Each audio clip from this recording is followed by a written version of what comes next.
The morning sun had barely risen when the shrill ring of the phone shattered the calm of Christmas morning. I groggily reached for the handset, expecting a cheery holiday greeting. Instead, I was greeted by the irate voice of Evelyn, my mother-in-law. "Laura, it's an emergency." Evelyn's voice was laced with manufactured panic. "What's wrong?" I asked, my heart racing with concern. "It's my water bill. I pay monthly, but my niece pays quarterly. It's unfair. I need Tom to call the utility company right now." I blinked in disbelief. This was her emergency? I felt a surge of irritation. "Evelyn, it's Christmas. The company won't be open today, and it's hardly an emergency."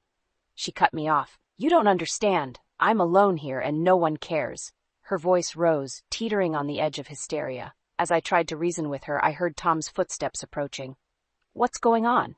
he asked, rubbing sleep from his eyes. "It's your mom," I said, passing him the phone. "Water bill crisis." Tom's face tightened as he listened to his mother. I could hear her shrill voice through the phone, her words dripping with guilt and urgency. After he hung up, I couldn't hold back my frustration. "Why do you let her manipulate you like this, Tom? It's Christmas, and she's talking about water bills."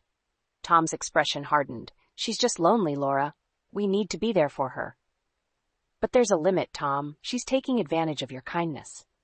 Our argument escalated, voices rising in anger and frustration. In the midst of our heated exchange, I noticed an email notification on Tom's phone from his sister, Anne. Curiosity piqued. I opened it and felt my blood run cold.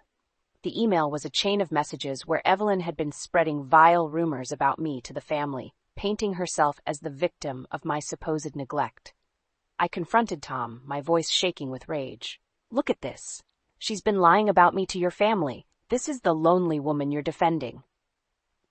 Tom read the messages, his face paling. I had no idea," he stammered. The realization hit me like a wave. Evelyn was not just a nagging mother-in-law, she was a manipulator who had been actively working to turn my own husband's family against me.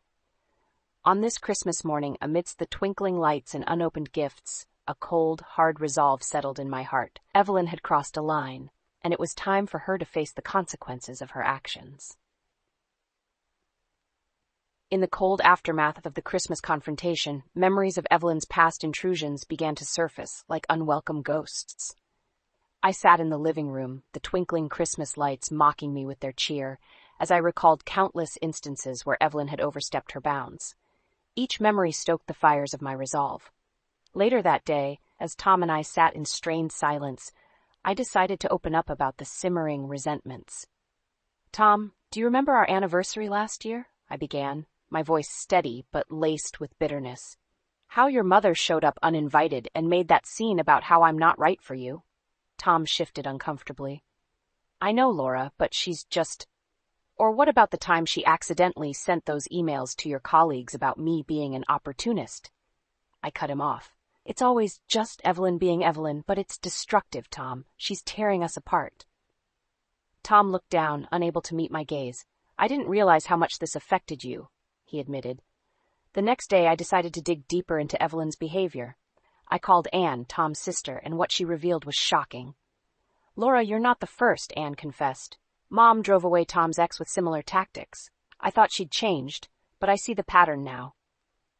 My heart sank. This was a deep-seated pattern of behavior, not just simple meddling. "Why didn't anyone warn me?" I asked, a mix of anger and sadness in my voice. "We thought she'd mellowed out," Anne replied. "I'm so sorry, Laura." That night, I lay in bed, Tom's steady breathing beside me, a stark contrast to the turmoil in my mind.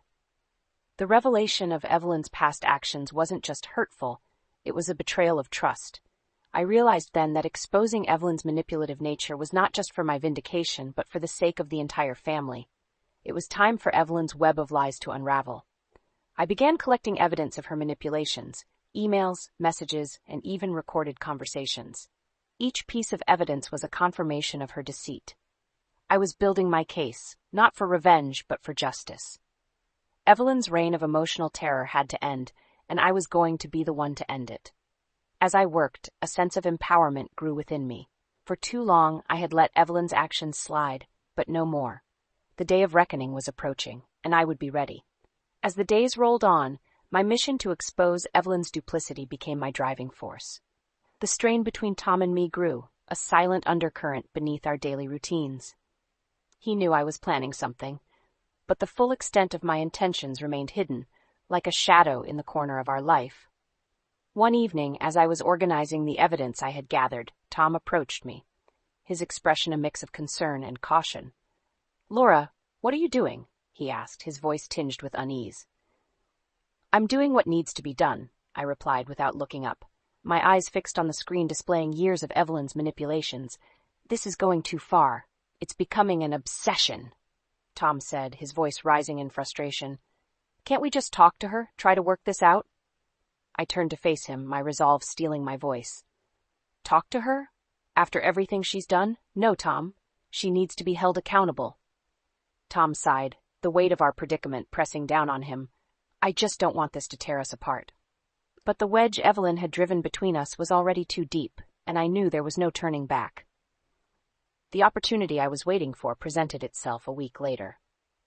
Evelyn called, feigning sweetness, inviting us over for a family dinner. "It's time to clear the air," she said, her voice dripping with false sincerity. I accepted her invitation, knowing this was the moment to reveal the truth. The dinner was set in Evelyn's meticulously decorated dining room, the table adorned with fine china and crystal glasses. Family members chattered nervously, sensing the underlying tension. After the main course, as everyone settled, I stood up, my heart pounding with a mixture of fear and determination. "I have something to say," I announced, my voice steady. The room fell silent, all eyes on me. I locked eyes with Evelyn, who looked back at me with a smirk, confident in her untouchable matriarchal status. But as I began to unveil the evidence of her deceit, her smirk faltered. I recounted every manipulation, every lie, every instance of her cruelty. The family listened in stunned silence, their expressions shifting from disbelief to shock. Evelyn tried to interrupt, to spin her web of lies, but the truth was irrefutable. The mask she had so carefully crafted over the years was finally slipping, revealing the monster beneath. As I spoke, I felt a catharsis, a release of years of pent-up frustration and hurt. This was not just for me, but for every person she had wronged. When I finished, the room was heavy with a deafening silence. Evelyn sat there, exposed and defeated, her usual commanding presence reduced to a mere shadow. The aftermath of the dinner revelation was like the quiet after a storm. Evelyn's once unassailable position in the family was now deeply shaken. The family, once under her spell, began to see her in a new, unflattering light. In the days that followed, I received calls from various family members, each expressing their shock and gratitude. "I had no idea," said Tom's cousin, her voice heavy with disbelief. "She always seemed so sweet to me." Tom, however, was conflicted. He was torn between his loyalty to his mother and his newfound understanding of her true nature. "I just can't believe she would go this far," he said one night, his voice laden with sorrow. "It's hard to see the truth when it's hidden behind a mask," I replied softly, my hand finding his. "But now we know, and we can't unsee it." As the family grappled with the new reality, I felt a mix of triumph and sadness. The victory was bittersweet. Evelyn had been exposed, but at the cost of fracturing the family she had so tightly controlled. Then came a surprising turn. Anne called to tell me that Evelyn wanted to meet me, alone. "She says she wants to apologize," Anne said, skepticism in her tone. I hesitated, but my curiosity got the better of me. I needed to see Evelyn, to understand why she had done what she had. We met at a neutral cafe, a public place where the dynamics of power were different from the familial walls that had once bolstered her authority. Evelyn was already there, sitting rigidly, her usual air of command replaced with something that resembled humility. "Laura, she began, her voice trailing off, uncharacteristically uncertain. "Why did you do it, Evelyn?" I asked, cutting to the heart of the matter. "Why all the lies, the manipulation?" She sighed, a deep, weary sound. "I was afraid," she confessed. "Afraid of losing Tom, afraid of being alone. You were taking him away, and I just couldn't handle that." Her words were like pieces of a puzzle falling into place. The fear, the insecurity, it didn't excuse her actions, but it painted a more complex picture of the woman who had become my nemesis. "I understand fear," I said slowly. "But what you did, Evelyn, it wasn't just fear, it was destructive." "I know," she whispered, her eyes downcast. "And I'm sorry, truly sorry." I looked at her, this woman who had caused so much pain, and realized that holding on to anger would only continue the cycle. I accept your apology, Evelyn, but things can't go back to how they were. As I left the cafe, I felt a weight lift off my shoulders. The past couldn't be changed, but the future was still ours to shape. And as for Evelyn, her journey to redemption was just beginning, a path she would have to walk alone. In the weeks that followed, the dynamic within Tom's family shifted. The once unquestioned authority Evelyn held was now a subject of scrutiny. Family gatherings, once dominated by her presence, had a new, tentative atmosphere, as if everyone was relearning how to interact without her overbearing influence. Tom and I, meanwhile, found a renewed sense of unity. The ordeal had tested us, but in its wake we discovered a deeper understanding and respect for each other. "I'm sorry I didn't see it sooner," Tom said to me one evening, his eyes filled with regret. "You were right about my mother." "It's not about being right," I replied, taking his hand. "It's about us and our future. We're in this together, remember?" Evelyn, for her part, had become more withdrawn. The revelation of her actions and the subsequent apology had taken a toll on her, stripping away the facade she had maintained for years. She was no longer the matriarch reigning over her family. She was just a woman, flawed and humbled.